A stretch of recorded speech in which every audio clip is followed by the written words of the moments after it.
Hello guys, good morning. उम्मीद है आप सब लोग अच्छे से होंगे। अभी तक हम लोग electric charge, electrostatic induction, Coulomb's law और सुपरपोजिशन प्रिंसिपल पढ़ चुके हैं। आज का जो हमारा टॉपिक है वो है इलेक्ट्रिक फील्ड। ओके, तो हम स्टार्ट करते हैं। इलेक्ट्रिक फील्ड होता क्या है? मान लिया कि हम एक चार्ज लेते हैं प्लस क्यू, ठीक। प्लस क्यू जो हमेशा चार्ज जो रहता है किसी भी बॉडी को सरफेस पे रहेगा, ठीक। तो इसके चार्ज इसके सरफेस पे होगा जो हमारी बॉडी होगी। ओके, इसको हम बोलेंगे सोर्स चार्ज।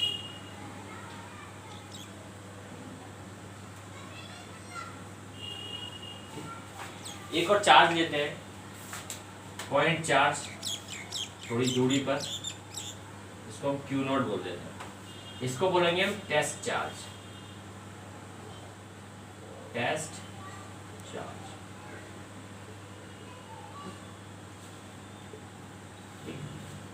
तो ये चार्ज हमारा कुछ दूरी पर प्लेस्ड है प्लस क्यू। एक प्लस क्यू नॉट चार्ज है, पॉजिटिव क्यू नॉट चार्ज, ये कुछ दूरी पर है इससे। तो हम जैसे इस टेस्ट चार्ज को इसके जितने करीब लेते आएंगे, तो ये भी प्लस है, ये भी पॉजिटिव और ये भी पॉजिटिव, तो दोनों पॉजिटिव चार्ज है। एक फोर्स ऑफ रिपल्जन रहेगा इस पे टेस्ट चार्ज में, क्योंकि ये जो है बहुत ही स्मॉल चार्ज होता है। जो भी हम टेस्ट चार्ज लेते हैं ना, बहुत वेनिशिंगली स्मॉल चार्ज लेते हैं, वेरी स्मॉल चार्ज लेते हैं इसको।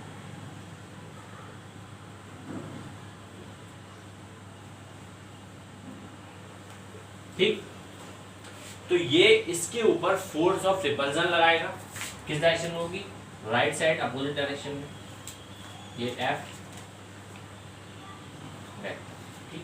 तो इलेक्ट्रिक फील्ड जो हमारा डिफाइंड होता है E, इलेक्ट्रिक फील्ड या electric field strength is equals to force, electrostatic force per unit test charge.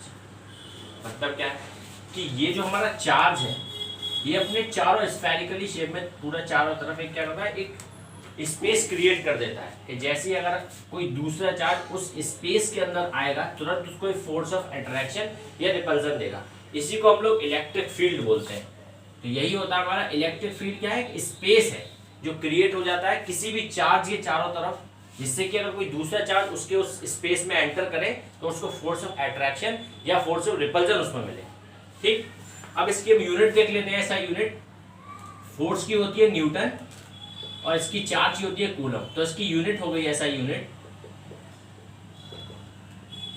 Newton पर कूलम। ओके, न्यूटन पर coulomb. So guys, this is all about electric field. Okay, तो हम इसमें अगर हम और इसमें डीपली थोड़ा देखें तो ये देख सकते हैं कि अगर हमें मान लो कि ये हमारा जो क्यू नॉट चार्ज था, ये अगर किसी पॉइंट P पे होता, मान लिया P पॉइंट पर है, तो अगर हम इसको इलेक्ट्रिक फील्ड को बोलें तो ये बोलेंगे कि हम इसमें electric field eight P point पे अगर हम देखें कि P पॉइंट पे इलेक्ट्रिक फील्ड एग्जिस्ट कर रहा है या नहीं कर रहा है, तो उसके लिए हम कैसे चेक करेंगे कि अगर जब इस क्यू नॉट चार्ज को इसके जैसे करीब करीब लेके आएंगे तो इस पे एक फोर्स F एक्सर्ट होनी चाहिए। तो हम क्या बोलेंगे कि इस P पॉइंट पे एक इलेक्ट्रिक फील्ड एग्जिस्ट कर रहा है। ओके, तो अब हम कुछ इसके न्यूमेरिकल्स कर लेते हैं। Okay, so we are going to solve some numericals on electric field. This is our first question. An electron move at a distance of 6 cm when accelerate from rest by an electric field of strength 2 × 10⁻⁻4 Newton पर coulomb. Calculating time of travel. Okay, time of travel हमें बताना है। Mass of charge electron का दे रखा है 9 × 10⁻31 kg और charge दे रखा है 1.6 × 10⁻90 कूलम रेस्पेक्टिवली। ठीक है, तो बेसिकली ये क्वेश्चन जो कह रहा है वो ये कह रहा है कि अगर हमारा कोई इलेक्ट्रिक फील्ड जो भी होगा वो किसी चार्ज की वजह से होगा। कोई चार्ज रखा होगा वहाँ पे, तो मान लीजिए यहाँ पे कोई चार्ज रखा हुआ हमारा, ठीक है, तो यहाँ ये कोई पॉजिटिव चार्ज रखा हुआ है। ठीक, कोई भी चार्ज है इसका, हमें कोई इसका हम सिर्फ इलेक्ट्रिक फील्ड की जब हमें स्ट्रेंथ दे दी उन लोगों ने, तो हमें चार्ज की वैल्यू से कोई मतलब नहीं। ठीक है, तो यहाँ पे कहीं पे कुछ 6 सेंटीमीटर की डिस्टेंस पे एक हमारा एक और चार्ज रखा हुआ है जिसकी वैल्यू इन्होंने इलेक्ट्रॉन रखा है, सॉरी इलेक्ट्रॉन है यहाँ पे, ठीक है, ये इलेक्ट्रॉन रखा हुआ है यहाँ पे, इसका चार्ज हमें पता ही है 1.6 × 10⁻⁹ कूलम होता है, तो ये रखा हुआ। अब इन्होंने ये बोला है कि हमें टाइम ऑफ ट्रैवल निकालना है कि कितना टाइम लगेगा इस इलेक्ट्रिक फील्ड को, अगर ये डिस्टेंस 6 सेंटीमीटर अगर हम ले लें इतनी ये, तो इस इलेक्ट्रॉन को, क्योंकि अभी इलेक्ट्रॉनिक नेगेटिव चार्ज है, ये पॉजिटिव चार्ज है, ठीक, तो इलेक्ट्रॉन क्या करेगा, इसको अट्रैक्ट करेगा, ये फील्ड अपनी तरफ खींचेगा, तो ये डिस्टेंस 6 सेंटीमीटर, तो ये बोला है कि इस डायरेक्शन में इधर की तरफ, लेफ्ट साइड की तरफ, इसके करीब जाने में इसको कितना टाइम लगेगा, 6 सेंटीमीटर डिस्टेंस कवर करने में इसको कितना टाइम लगेगा, ये हमें निकालना है, ठीक है। तो सिंपल है, जब ये इलेक्ट्रॉन है तो ये एलिमेंट्री पार्टिकल है, तो उस पर जितने भी हमारा न्यूटन्स लॉ होते हैं वो सारे वैलिड होंगे, ठीक है। तो F इक्वल्स टू एक ma फोर्स होती है, एक्सीलरेटिंग फोर्स जो होती है, force equals to mass into acceleration, ये हो गई, ठीक है। तो इसमें पहली इक्वेशन हो गई force is equals to mass into acceleration, जिस एक्सीलरेशन ये एक्सीलरेट करेगा इसकी तरफ, क्योंकि एक्सीलरेट करेगा ये नेगेटिव चार्ज है, पॉजिटिव चार्ज एक्सीलरेट करेगा उसकी तरफ, अट्रैक्टिव नेचर का इलेक्ट्रिक फोर्स इस पर अप्लाई होगा। इक्वेशन 1 ये हो गई। एक हमने जो अभी पढ़ा है जस्ट अभी इलेक्ट्रिक फील्ड का, E इक्वल्स टू होता है electric field is equals to F/Q, Q ये वाला चार्ज इलेक्ट्रॉनिक चार्ज, ठीक है, क्योंकि यही तो हमारा टेस्ट चार्ज है, इसी से टेस्ट कर रहे हैं इसका इलेक्ट्रिक फील्ड, ठीक। तो F इक्वल्स टू TV हो गया, F is equals to Q into sorry E into capital E, ये वाला E जो है वो है हमारा इलेक्ट्रॉनिक चार्ज, इलेक्ट्रॉनिक चार्ज, इसकी वैल्यू हमारी 1.6 × 10⁻⁹ कूलम है, ठीक है। तो अब ये हमारी दो इक्वेशंस हो गई, एक इक्वेशन ये, एक इक्वेशन। अब ये जो हमारी फोर्स है इलेक्ट्रिक फोर्स और अट्रैक्टिव ये एक्सीलरेटिंग फोर्स जो होगी, ठीक है, ये दोनों का मैग्नीट्यूड दोनों का सेम होगा, ठीक है, क्योंकि ये भी इसी डायरेक्शन में लग रही है, ये भी इसी डायरेक्शन में लग रही है, मैग्नीट्यूड वाइज सेम ही होगा ना, क्योंकि उसी वैल्यू से तो वो एक्सीलरेट कर रहा होगा हमारा पार्टिकल जो, ठीक है। तो m इन दोनों का इक्वेट कर देते हैं, m into a is equals to E into capital E, ठीक। यहाँ से हमें m की वैल्यू पता है, E की वैल्यू पता है, कैपिटल E की वैल्यू पता है, तो यहाँ से हम A की वैल्यू निकाल सकते हैं एक्सीलरेशन की। E की वैल्यू हमारी कितनी है 1.6 × 10⁻⁹ कूलम, कैपिटल E की वैल्यू कितनी है 2 × 10⁻⁴ डिवाइडेड बाई m कितना है 9 × 10⁻⁻31, ठीक है। अब देखिए एक्सीलरेशन कितना आ जाएगा हमारा, ये हो गया 1.6 23 और ये हो गया 31, ऊपर जाएगा हमारा 23 31, तो 8 बचेगा, तो 1.6 × 2 डिवाइडेड बाई 9 × 10⁻⁻8, क्योंकि ये जाएगा, ये नीचे नेगेटिव का है, ऊपर जाएगा तो हमारा पॉजिटिव का हो जाएगा। एक्सीलरेशन जो आ जाएगा हमारा, सॉरी ये 30 ×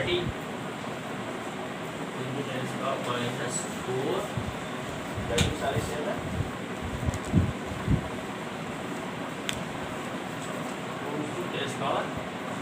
सॉरी ये -4 नहीं है, ये +4 है,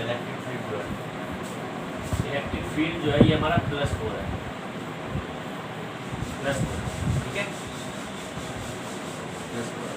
तो ये 13 हुआ, तो यहाँ पे आएगा ये तुम्हारा बचा 15 और ये तो 16 आएगा यहाँ पे 10⁻16, ठीक है। तो इसका जो आंसर आएगा वो आएगा 0.35 × 10⁻⁻16 मीटर/सेकंड², क्योंकि हमारा एक्सीलरेशन आया, ठीक।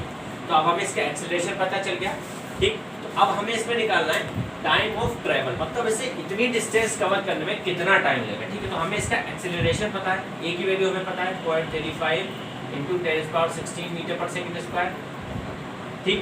एक्सीलरेशन पता है, डिस्टेंस हमें पता है 6 सेंटीमीटर है। इसमें ये चीज़ उन्होंने दे रखी है कि एक्सीलरेट जो कर रहा है वो रेस्ट से एक्सीलरेट कर रहा है, मतलब इसकी इनिशियल वेलोसिटी u जो है वो 0 है, ठीक। s की वैल्यू हमें पता है, s इक्वल टू कितना है 6 सेंटीमीटर, तो ये सेंटीमीटर में है, तो इसको हमेशा ऐसा यूनिट में चेंज करो, जो भी वैल्यू सीजीएस में है उसको ऐसा यूनिट में चेंज करते हैं हम लोग। तो 6 सेंटीमीटर कितना हो गया 0.06 मीटर, ठीक, ये हो गया। अब s पता है हमें, a पता है, u पता है, सारी चीजें पता है, तो हम क्या निकाल, हम इसमें कौन सी इक्वेशन यूज कर सकते हैं, सेकंड इक्वेशन यूज कर सकते हैं, सेकंड इक्वेशन यूज कर सकते हैं।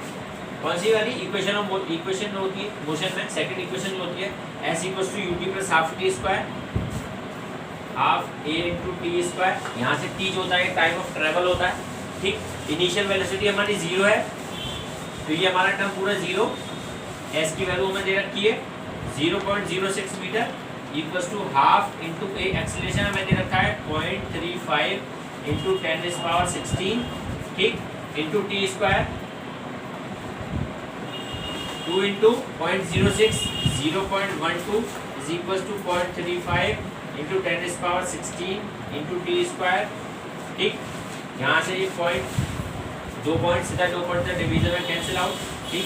तो यहाँ से t square is equals to 12/35 into 10⁻16 को हम अगर टी स्क्वायर में लें तो ये तुम्हारा 4 × 16 तो 10⁻4 बचेगा, और इसको ये हमारा रूट में आ जाएगा, तो टी इक्वल्स टू कितना आ जाएगा √12/35 इंटू 10⁻4, ठीक। तो इसका जो आंसर आएगा वो आएगा 0.585 10⁻8 स्क्वायर 8, ये आएगा 0.585 इंटू 10⁻8 सेकेंड्स, ठीक। ये इसका आंसर हो गया।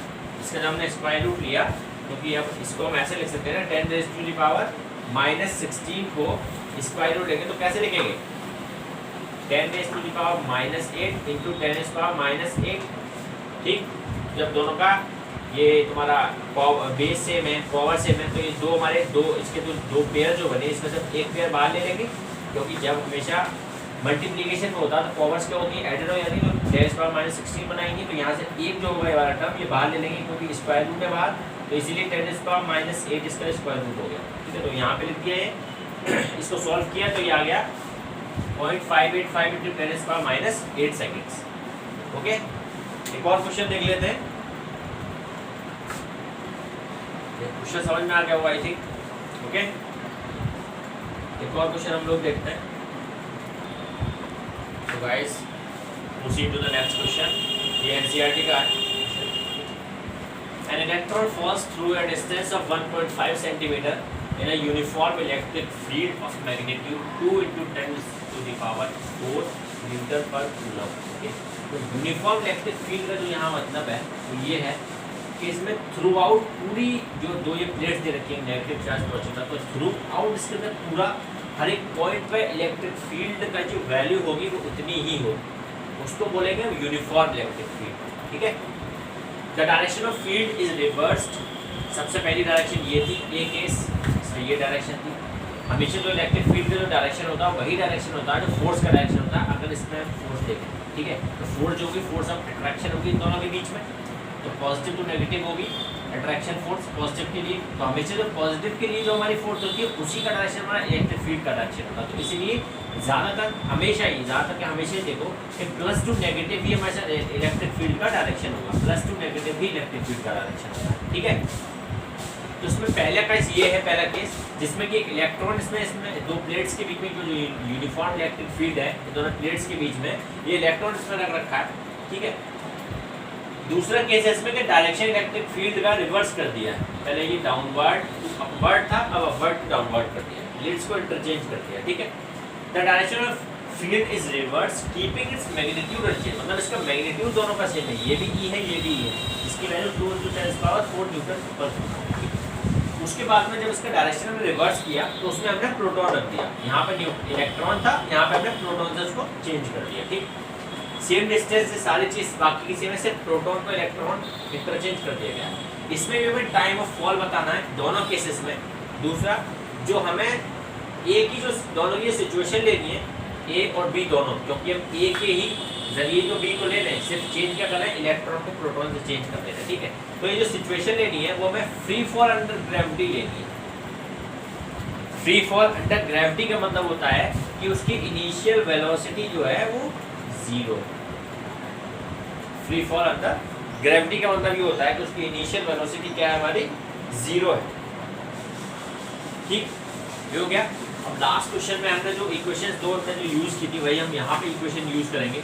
डिस्टेंस हमें पता है 1.5 सेंटीमीटर है, ठीक, दोनों की प्लेट्स की। इलेक्ट्रिक फील्ड की स्ट्रेंथ पता है, ठीक। तो अब क्या होगा, इनकी जो इलेक्ट्रॉन है, ठीक है, इलेक्ट्रॉन ये क्या होगा, डाउनवर्ड मूव करेगा, तो ये पूरी प्लेट पॉजिटिवली चार्ज है, ये इसको इलेक्ट्रॉन को अट्रैक्ट करेगी, तो इधर फोर्स ऑफ अट्रैक्शन होगा और इधर ही इसका एक्सीलरेटिंग फोर्स होगा। सेम केस यहाँ है, ये डाउनवर्ड प्लेट नेगेटिव चार्ज है, ये प्लस ये प्रोटॉन है, तो ये डाउनवर्डली एक्सीलरेट करेगा और उसी डाउनवर्ड डायरेक्शन में इसकी फोर्स ऑफ अट्रैक्शन होगी, ठीक है। तो वही दो इक्वेशन हम यूज करेंगे जो हमने लास्ट क्वेश्चन में इक्वेशन यूज की थी, F इक्वल्स टू ma, और एक इक्वेशन थी F इक्वल्स टू QE या E इंटू E, ठीक। तो अगर हम पहला केस लें इसमें, केस 1 जिसमें कि हम इलेक्ट्रॉन ले रहे हैं, ठीक, तो उसके लिए हम दोनों इक्वेशंस को इक्वेट कर देंगे। तो यहाँ से A जो आएगा हमारा acceleration of electron A suffix E equals to E into E divided by mass of electron, क्योंकि E हमारा सेम है, चार्ज भी दोनों में सेम ही होता है, पर प्लस माइनस का डिफरेंस होता है, ठीक। ये हो गया। तो यहाँ से एक्सीलरेशन ऑफ इलेक्ट्रॉन अगर हम निकालें तो E की वैल्यू चार्ज की 1.6 इंटू 10⁻⁻19 कूलम,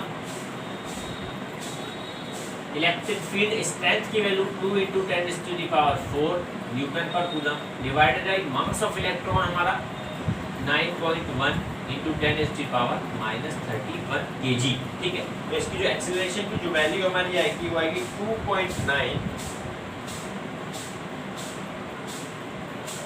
तो इसकी हमें अभी इसको ऐसे रखते हैं, एक्सीलरेशन की वैल्यू इक्वेशन 1, ठीक है। इसको सॉल्व नहीं करने, तो इसको आगे भी यूज करना है, ठीक। ये हमारा एक्सीलरेशन आ गया, ठीक। अब हम equation of motion, second equation of motion use करेंगे यहाँ पे, क्योंकि हमें ये एक डिस्टेंस दे रखी है और टाइम ऑफ ट्रेवल पूछा है, ठीक है। टाइम ऑफ ट्रेवल पूछा है दोनों केस में, कितना टाइम इसको लगेगा, टाइम ऑफ फॉल या टाइम ऑफ ट्रेवल, दोनों के केस में इसको डाउनवर्ड प्लेट पे आने में, ठीक है। तो S equals to ut plus half t square plus half a into T square. Initial velocity 0, तो ये वाला टर्म 0। S हमें पता है डिस्टेंस 1.5 सेंटीमीटर है, ठीक। हमें क्या निकालना है, टाइम ऑफ ट्रेवल t निकालना है, टाइम ऑफ फॉल t निकालना है, ठीक है। तो t square is equals to 2 into S divided by a, ठीक, 2 into S divided by a। तो t इक्वल्स टू क्या हो गया, √2 into S divided by a e, acceleration of electron. यहाँ पे a e की ये वैल्यू रख देते हैं, तो जाएगा √2 इंटू एस डिवाइडेड बाई ए ई, ये है हमारा E into capital E divided by mass of electron m into E, ठीक। तो यहाँ पे अब हम T की वैल्यू निकालेंगे, √2 इंटू एस, एस कितना है हमारा 1.5 सेंटीमीटर, तो उसको मीटर में चेंज करेंगे तो कितना हो जाएगा 0.015 metre, into mass of electron 9.1 into 10⁻⁻31 divided by electronic charge 1.6 into 10⁻⁻19 coulomb into electric field 2 into 10⁻⁴, ठीक। तो इसकी जो वैल्यू हमारी आएगी वो आएगी 2.9 इंटू 10⁻⁻⁹ सेकेंड, ठीक। ये हो गया time of fall of electron, ये इलेक्ट्रॉन का टाइम ऑफ फॉल होगा, ठीक। अब इसमें चेंज क्या होगा, ये देखिए आप, टाइम ऑफ इलेक्ट्रॉन का फॉल आ गया, ठीक है। अब इसमें जो ये था, ओके ओके, ठीक है, ठीक। टाइम ऑफ इलेक्ट्रॉन का ये हमारा फॉल आ गया। अब हम time of fall of proton निकालते हैं। इक्वेशन हमारी यही रहेगी सेम, ये हमारा इलेक्ट्रॉन का टाइम ऑफ फॉल आ गया। अब हम इसका प्रोटॉन का निकालेंगे, ये हम इरेज कर देते हैं, इसकी जरूरत है नहीं अब।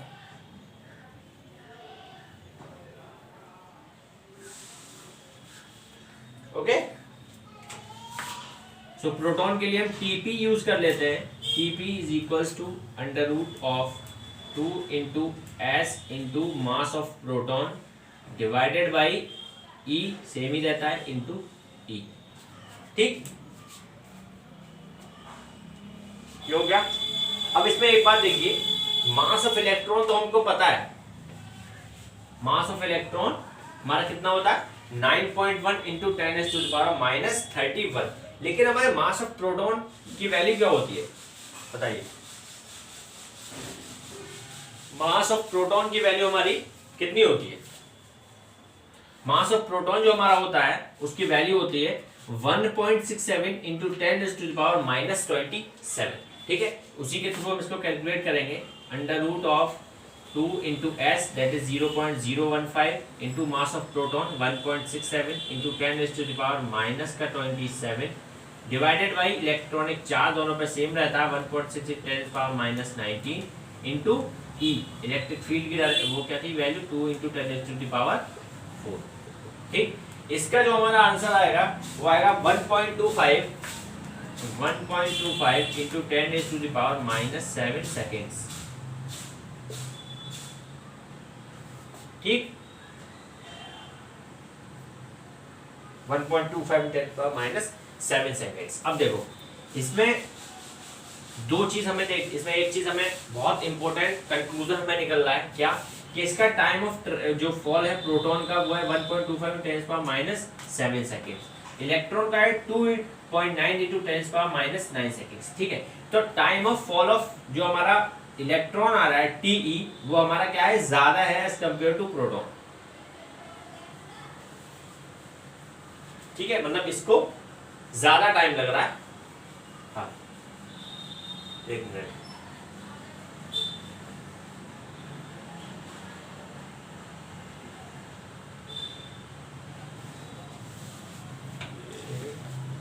ये जो है मैंने गलत लिख दिया था अभी। तो time of fall of electron जो है हमारा ये इसकी है 10⁻⁻9 में। ठीक है, और ये हमारा 10⁻⁻7। ठीक है, तो छोटा कौन सा हुआ इसमें?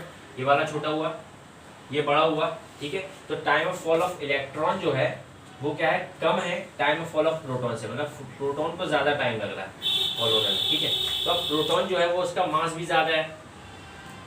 ठीक है, तो इसका मतलब ये हुआ क्योंकि मास इसकी वैल्यू 1.67 इंटू 10⁻⁻27, इसकी वैल्यू है 9.1 इंटू 10⁻⁻31। तो ये हमारा माइनस का 31 है तो ये कम है, इसका है 1.67 10⁻⁻27 है तो ये इससे ज्यादा है। तो इसका मतलब ये हमारा इसमें कंक्लूजन निकला कि जो हमारा हैवियर पार्टिकल होगा, ठीक है, क्योंकि प्रोटॉन हमारा यहाँ पे हैवियर पार्टिकल है, तो हैवियर पार्टिकल जो है हमारा उसको ज्यादा टाइम लग रहा है इतनी सेम डिस्टेंस में फॉल होने में।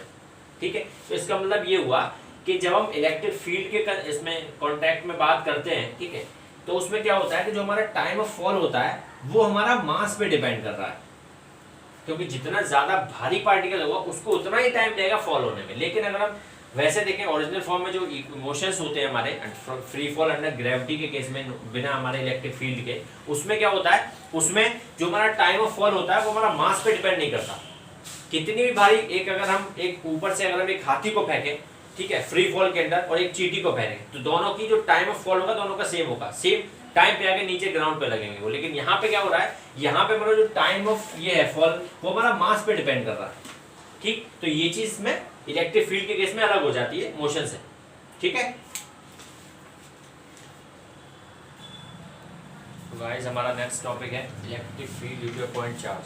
ठीक, क्वेश्चन आपको अच्छा लगा हुआ, ये अच्छा क्वेश्चन था एनसीईआरटी का, आप लोग भी प्रैक्टिस कीजिएगा खुद से।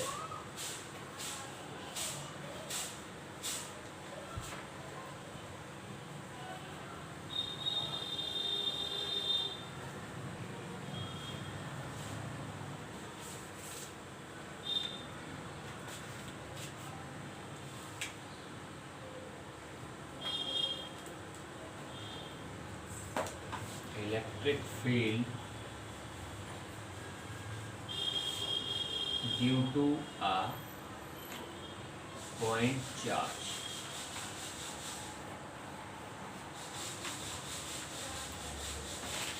ओके, इसमें हमें क्या निकालना है, हमें इसमें फॉर्मूला निकालना है, डेरिवेशन करना है कि अगर हमें हमारे पास कोई एक पॉइंट चार्ज है, ठीक, तो उसकी वजह से इलेक्ट्रिक फील्ड किसी एक पॉइंट पे क्या होगा, मैग्नीट्यूड क्या होगा, उसका डायरेक्शन क्या होगा। ठीक है, इसमें हम एक पॉइंट चार्ज लेते हैं, यहाँ पे हमने एक पॉइंट चार्ज लिया Q प्लस Q। ठीक, एक हमने इमेजिन कर लिया यहाँ पे हमारा एक प्लस का Q0 चार्ज रखा हुआ है जिसको हम टेस्ट चार्ज बोलते हैं, टेस्ट चार्ज। ठीक, इन दोनों के बीच की जो डिस्टेंस है वो अगर हम r मान लें, ठीक, r डिस्टेंस मान लीजिए इन दोनों के बीच की, ये हमारा सोर्स चार्ज जिसको हम बोलते हैं वो है सोर्स चार्ज, ठीक, ये हमारा टेस्ट चार्ज हो गया। बहुत वैनिशिंगली स्मॉल चार्ज हम लेते हैं हमेशा टेस्ट चार्ज को, ताकि इसका जो इफेक्ट है इसके इलेक्ट्रिक फील्ड का वो इसके इलेक्ट्रिक फील्ड पर ना पड़े, ठीक है, तो इसलिए बहुत वैनिशिंगली स्मॉल टेस्ट चार्ज लेते हैं, ठीक। तो अब हम देखें कि इन दोनों के बीच में जो फोर्स ऑफ रिपल्जन जो होगी उसकी वैल्यू क्या होगी, F equals to 1/4 pi epsilon naught Q into Q naught by R square, ठीक।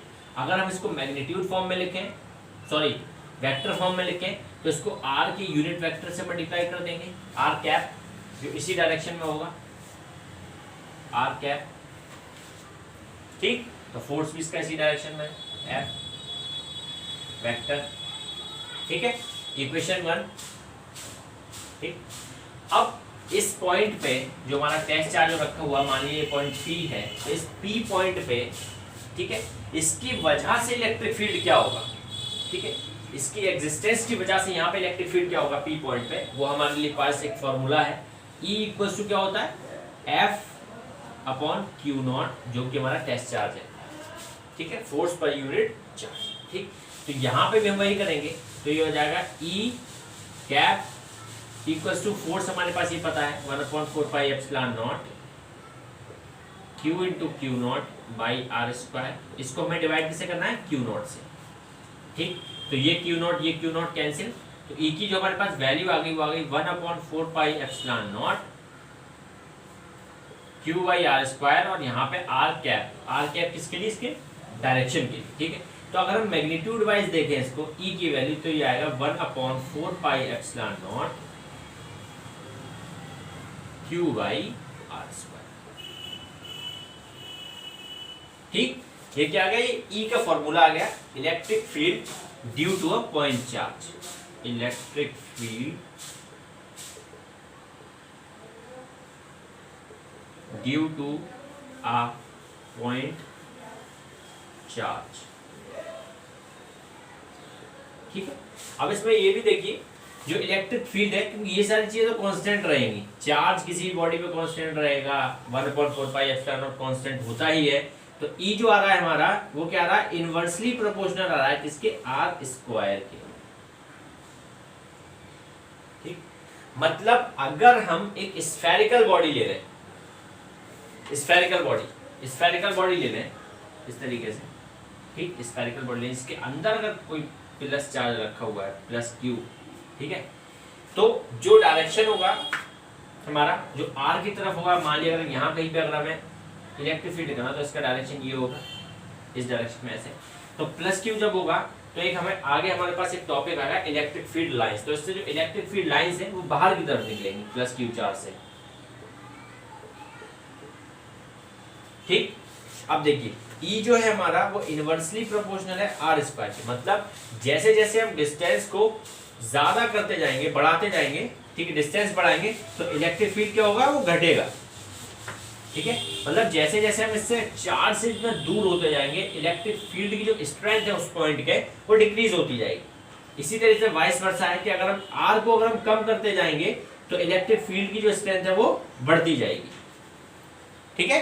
ये हमारा इनवर्सली प्रोपोर्शनल होता है, ठीक। ये था हमारा electric field due two point charge, ये हमारे लिए था जब हम 2 पॉइंट चार्जेस थे। अब हम अज्यूम करते हैं कि बहुत सारे point charge, system of point charges है, उस केस में इलेक्ट्रिक फील्ड किसी पॉइंट पे क्या होगा, जैसे कि हमने सुपरपोजिशन उसमें देखा था कूलम्ब्स लॉ में, कूलम्ब्स फोर्स के लिए इलेक्ट्रोस्टैटिक जो फोर्स थी उसकी वजह से वो था हमारा सुपरपोजिशन प्रिंसिपल, वही सेम यहाँ पे होगा, इस तरीके से वहाँ था वो यहीं पे प्रोसेस सेम अप्लाई होगा due to system of point charges, system of point charges, मतलब बहुत सारे पॉइंट चार्जेस, ठीक है। वहाँ पे हमने प्रोसीड कैसे किया था, सबसे पहले एक प्लेन लिया था, यहाँ पे भी हम वही चीज़ करेंगे, एक प्लेन लेंगे X and Y, X plane Y plane. ठीक है, देखिए यहाँ पे हमारा चार्ज है Q1, ये यहाँ पे हमारा चार्ज है Q2। ठीक, ये दो चार्जेस है, इनकी वजह से, दो चार्जेस की वजह से किसी तीसरे पॉइंट पे हमें यहाँ कहीं पे Q0 पे, या इसको हम P पॉइंट बोलें, P पॉइंट पे हमें क्या निकालना है, इलेक्ट्रिक फील्ड फाइंड करना है। इस P पॉइंट पे क्या होगा, जब ये दोनों चार्जेस प्रेजेंट हो। ठीक है, हम n नंबर ऑफ चार्जेस के लिए जनरल फॉर्मूला लिख देंगे, लेकिन हम ड्राइव करेंगे दो के लिए। ठीक, और बाकी 2 से मोर अगर लेंगे तो बहुत ज़्यादा कॉम्प्लिकेटेड हो जाएगा वो। ठीक है, तो सबसे पहले ये किया Q1, इसका जो डिस्टेंस जो R वेक्टर हो गया हमारा, वो हमारा हो गया R1 ऑरिजिन से, R1 वेक्टर। इसके लिए हो गया हमारा R2 वेक्टर। ठीक, और इसके लिए हमारा हो गया R वेक्टर, जिस पॉइंट हमें निकालना। ठीक, तो इसमें क्या करते हैं हम लोग, अब देखिए ये अगर हम वन जो वेक्टर है ये वाला Q1 से अगर हम P की तरफ जाएंगे, मतलब ये Q1 है हमारा और ये पॉइंट P है। ठीक है, तो अगर हम इतना वेक्टर को अगर हम लिखना चाहेंगे R1, ये तो इसको हम लिखेंगे R1 से P पॉइंट तक वेक्टर फॉर्म, 1 से P तक, तो R1P इन वेक्टर फॉर्म। वही से यहाँ से ये लिख देंगे इसको ऐसे ही, सिमिलरली ऐसे लिखेंगे R2P इन वेक्टर फॉर्म। ठीक, अब देखिए जो सुपरपोजिशन इसके केस में होता है, इलेक्ट्रिक फील्ड के केस में, उसमें हमारा क्या होता है कि हम इसमें इलेक्ट्रिक फील्ड किसी पॉइंट, किसी चार्ज की वजह से किसी पॉइंट पे जो हम कैलकुलेट करते हैं, अगर बहुत सारे नंबर ऑफ चार्जेस है तो कैसे कैलकुलेट करते हैं कि इसमें इंडिविजुअली सबसे हम कैलकुलेट करेंगे। सबसे पहले इस चार्ज की वजह से इस पर इलेक्ट्रिक फील्ड कैलकुलेट करेंगे, जब हम इसकी वजह से इस पर इलेक्ट्रिक फील्ड कैलकुलेट कर रहे होंगे तो इस चार्ज को हम एब्सेंट मान देंगे, क्योंकि ये इसको अज्यूम करेंगे कि ये वाला चार्ज है ही नहीं। क्योंकि अगर हम इसको भी अज्यूम करके चलेंगे तो फिर क्या होगा, इसका भी इस पर कुछ इफेक्ट पड़ेगा, जिसकी वजह से टोटल फील्ड जो होगा उस पर भी इफेक्ट पड़ेगा। ठीक है, तो जब हम इसमें क्या करते हैं, जब हम इसमें इलेक्ट्रिक फील्ड इसकी Q1 की वजह से निकाल रहे होंगे तो बाकी सारे चार्जेस को हम क्या करेंगे, अज्यूम करेंगे नेग्लिजिबल, मतलब वो है ही नहीं, एब्सेंट है, उनको एब्सेंट अज्यूम कर लेते हैं। ठीक, तो ये होता है हमारा। तो अब इलेक्ट्रिक फील्ड के जो हमारा फॉर्मूला हमने पढ़ा था 1/4πε0 Q/r², ये इसका फॉर्मूला था इलेक्ट्रिक फील्ड के लिए। ठीक है, तो अगर हम इलेक्ट्रोस्टैटिक फोर्स की बात करें तो F इक्वल टू जो हमारा आएगा, इस पे जो Q1 की वजह से इस पे P पॉइंट पे जो फोर्स लग रहा होगा वो क्या होगा, 1/4πε0 Q1 into Q0 divided by जो उसकी वो है वेक्टर, वो कितना R1P स्क्वायर इंटू R1P, ये क्या है, कैप। कैप क्या होगा, इसकी डायरेक्शन बता रहा है, मतलब इस डायरेक्शन में ये है।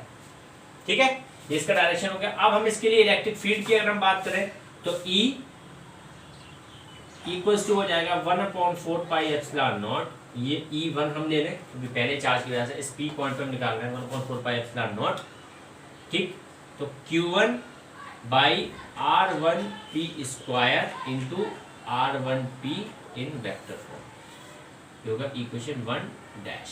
ठीक है, यहाँ से Q0 क्यों हट गया, क्योंकि E इक्वल्स टू जो होता है हमारे पास जो फॉर्मूला है, E इज इक्वल्स टू होता है F/Q0, और Q0 हमारा क्या है, जिस पॉइंट पे हम चार्ज वो इलेक्ट्रिक फील्ड निकाल रहे हैं उसकी चार्ज का मैग्नीट्यूड हमारा Q0।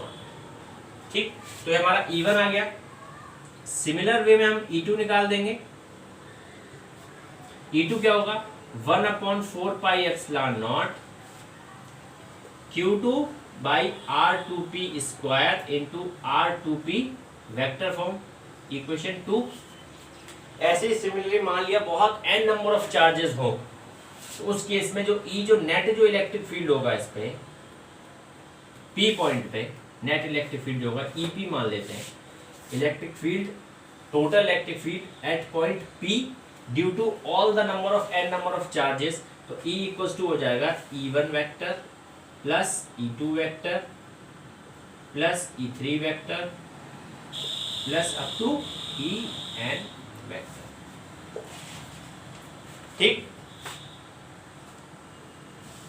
ठीक, अब देखिए ये चार्ज ये था, इस पे फोर्स की डायरेक्शन में दोनों पॉजिटिव चार्ज है, फोर्स क्या होगी इस डायरेक्शन में होगी, ये ठीक, रिपेल करेगी फोर्स, इसको हम क्या बोल लेते हैं F1, ठीक है। तो इसी डायरेक्शन में हमारा इलेक्ट्रिक फील्ड होगा, क्योंकि जिस डायरेक्शन में हमारी फोर्स होती है, अगर वेक्टर फॉर्म में इसको ऐसे लिखें तो E जो है डायरेक्टली प्रोपोर्शनल आ रहा है फोर्स F के, ठीक है। तो जो F का डायरेक्शन होगा वही E का डायरेक्शन होगा, तो यहाँ पे F का डायरेक्शन ये है तो E का भी डायरेक्शन यही हो जाएगा, E1 वेक्टर, ठीक। ये Q2 जो है इसको रिपेल करेगा क्योंकि ये भी पॉजिटिव चार्ज है, तो ये अब ऊपर की तरफ होगा E2 इलेक्ट्रिक फील्ड इसका भी, ठीक है।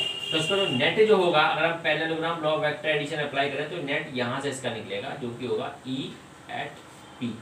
अगर हम बहुत सारे चार्जेस अगर हम लेते तो वो EP ये सम होता, यहाँ पे 2 चार्जेस हैं तो इसलिए EP जो होगा वो क्या होगा E1 plus E2 vector form,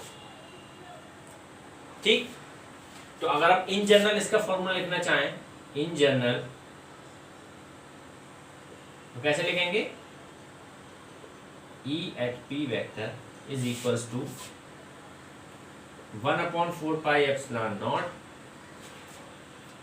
ठीक, समेशन, क्योंकि ये सम हो रहा है सबका।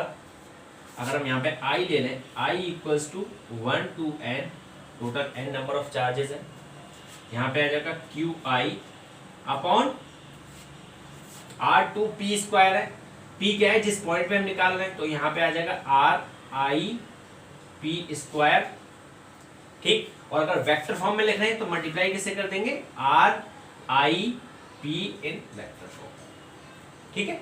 तो ये इसका इन जनरल फॉर्मूला हो गया इसका, 1/4 पाई एप्सिलॉन नॉट सब में कॉमन है, ठीक। तो ये है हमारा electric field due to system of point charges, electric field due to system of point charges, system of point charge मतलब n system of point charges, क्योंकि यहाँ पे हमने n चार्जेस दे रखे हैं, 1 to n I की वैल्यू चेंज हो रही है, ठीक है। अब ये तो दो टॉपिक्स हमने कंप्लीट कर लिए, electric field due to a point charge, electric field due to a system of point charge. अब हम इस पे कुछ न्यूमेरिकल्स कर लेते हैं, ठीक।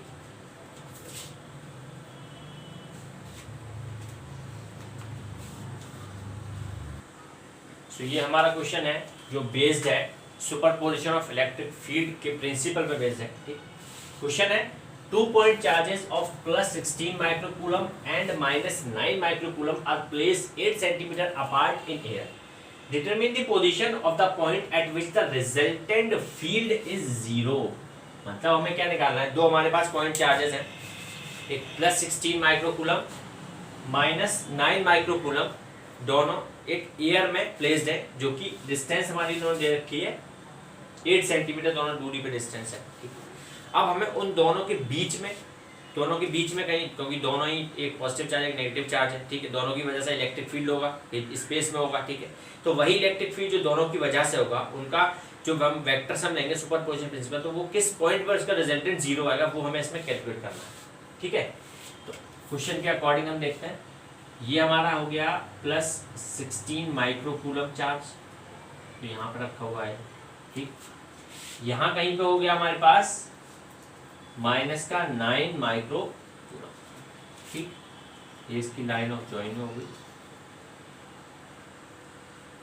ठीक।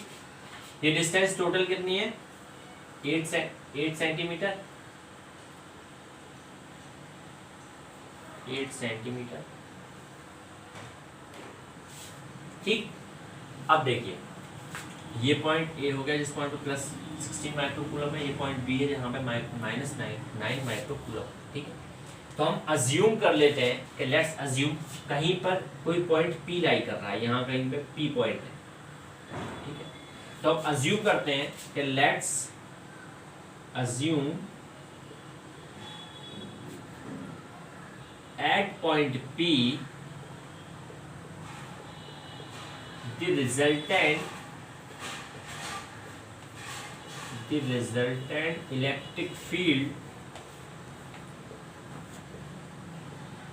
resultant electric field E is 0। ठीक, मीनिंग क्या है, जो प्लस 16 माइक्रोकूलम है उसकी वजह से इस पे इलेक्ट्रिक फील्ड कितना होगा, मान लेते हैं कि प्लस 16 माइक्रोकूलम की वजह से जो हमारा इलेक्ट्रिक फील्ड होगा वो होगा E1।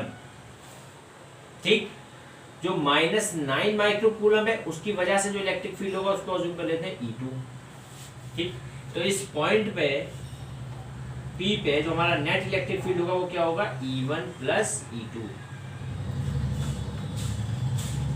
ठीक, ठीक है, ये हमारा नेट इलेक्ट्रिक फील्ड है। तो यही इसने बोला है कि उसका जो रिजल्टेंट है उसकी वैल्यू 0 आनी चाहिए, वो हमें पॉइंट फाइंड करना है P। अज्यूम कर लेते हैं कि ये A पॉइंट से P पॉइंट की डिस्टेंस हमारी कितनी है, x। ठीक, तो A से P x है, तो बाकी रिमेनिंग डिस्टेंस कितनी हो गई, 8 माइनस एक्स, क्योंकि टोटल कितनी है, 8 है। ठीक, अब E1 की वैल्यू फाइंड करेंगे। कैसे फाइंड करते हैं, सुपरपोजिशन में, कि जिस चार्ज की वजह से हम इलेक्ट्रिक फील्ड फाइंड कर रहे हैं सिर्फ उसी को लेना है बस, बाकी जितने भी चार्ज हैं सबको हम अज्यूम कर लेते हैं कि वो एब्सेंट है। ठीक, तो ये हो गया E1। क्या निकालेंगे, फॉर्मूला हमारा क्या है E का, E क्या होता है, K Q by R square, electric field का फॉर्मूला K इंटू Q कितना है, प्लस का 16 microcoulomb, 16 into 10⁻⁻6 divided by R square. R कितना है हमारा, ये x, और x ये किस में है, सेंटीमीटर में हमने लिया है, तो इसको मीटर में कन्वर्ट करेंगे तो कितना हो जाएगा, x इंटू 10⁻⁻2, ये मीटर में कन्वर्ट हुआ, और इसका हमें चाहिए होल स्क्वायर। ठीक, दूसरा है हमारा कितना, -9 की वजह से, तो k into -9 into 10⁻⁻6 divided by 8 minus x into 10⁻⁻2 का होल स्क्वायर, ये हमारा 0 के बराबर आना चाहिए। ठीक, अब देखो यहाँ पे k कॉमन है, तो k कॉमन लेके हम बाहर लेके उधर 0 हो जाएगा। k को जब हम कॉमन लेंगे यहाँ से, ये इसमें भी k है इसमें भी k है, दोनों k में k को कॉमन लिया, तो जब k को कॉमन लेंगे तो ये उधर ट्रांसफर होगा तो 0 k, उधर डिवीजन में आएगा 0 अपॉन समथिंग 0। ठीक, तो उसको लिख सकते हैं हम 16। और एक और चीज कि 10⁻⁻6 ये भी है, 10⁻⁻6 इधर भी है, तो ये दोनों कॉमन हो गए, उधर गया 0, बचा कितना 16 अपॉन x इंटू 10⁻⁻2 का होल स्क्वायर, और ये हो गया माइनस का 9 अपॉन 8 माइनस एक्स इंटू 10⁻⁻2 का होल स्क्वायर। ठीक है, तो रेस कर देते हैं।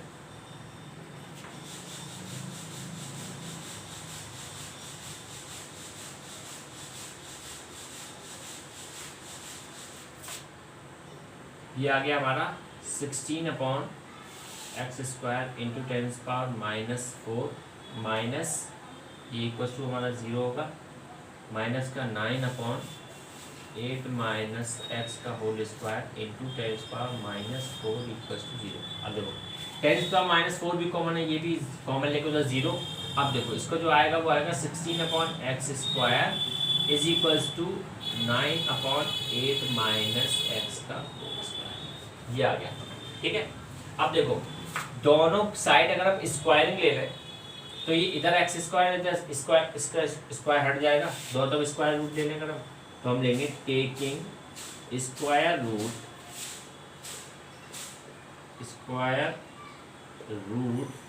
On both sides.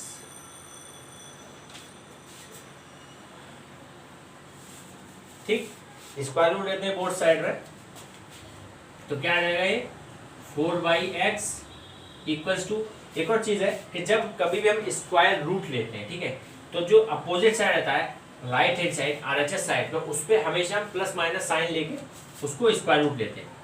Plus minus ये हो जाएगा 3/8 माइनस एक्स का होल स्क्वायर। ये किसी भी एक को ले सकते हैं, राइट हैंड साइड की तरफ नहीं, किसी एक को ले सकते हैं। क्यों, क्योंकि अगर ये प्लस का 3/8 होता है 8 माइनस एक्स, ठीक, प्लस का 3/8 माइनस एक्स होता है, तो जब इसका स्क्वायर लेंगे तो भी यही आएगा।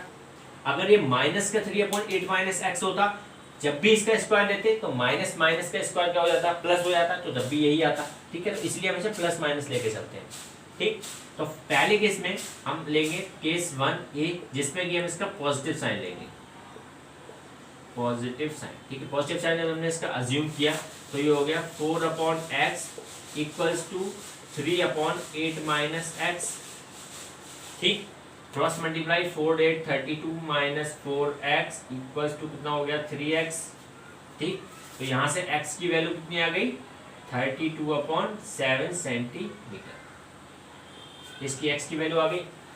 दूसरी तरफ इसका b केस, अगर हम इसको नेगेटिव अज्यूम करें, नेगेटिव साइन इसका अज्यूम करें, ठीक है, तो नेगेटिव साइन के लिए कितना हो जाएगा 4/x इक्वल्स टू माइनस का 3/8 - x, क्रॉस मल्टीप्लाई किया 32 minus 4x equals to minus का 3x, x की वैल्यू यहाँ से आ गई 32 सेंटीमीटर। ठीक है, अब हमारे पास दो वैल्यूज आ गई 32/7 centimetre, x equals to 32 centimetre. अब हमें ये देखना है कि इन दोनों वैल्यू में से कौन सी हमें एक्सेप्ट करनी है। ठीक है, क्योंकि एक वैल्यू हमें इसमें नेगलेक्ट करनी पड़ेगी, दो वैल्यूज तो होनी नहीं इसके बीच में। ठीक है, एक वैल्यू अज्यूम करनी पड़ेगी, एक्सेप्ट करनी पड़ेगी। ठीक है, तो हमें अज्यूम, इसको हम चेक कर लेते हैं कि अगर मान लिया x इक्वल्स टू 32/7 है, तो ये तुम्हारा कितना आएगा 32/7, 4 पॉइंट समथिंग आएगा, ये 7 4 28 बचेगा 4, और ये तुम्हारा 7 5 तो 4.5 समथिंग कुछ आएगा इसका आंसर। तो कहाँ पे लाई करेगा 4.5, x की वैल्यू यहाँ कहीं पे लाई करनी करेगी, ये 4.5 इस 32/7 लिख देते हैं इसको 32/7, तो यहाँ कहीं पे लाई करेगा ये।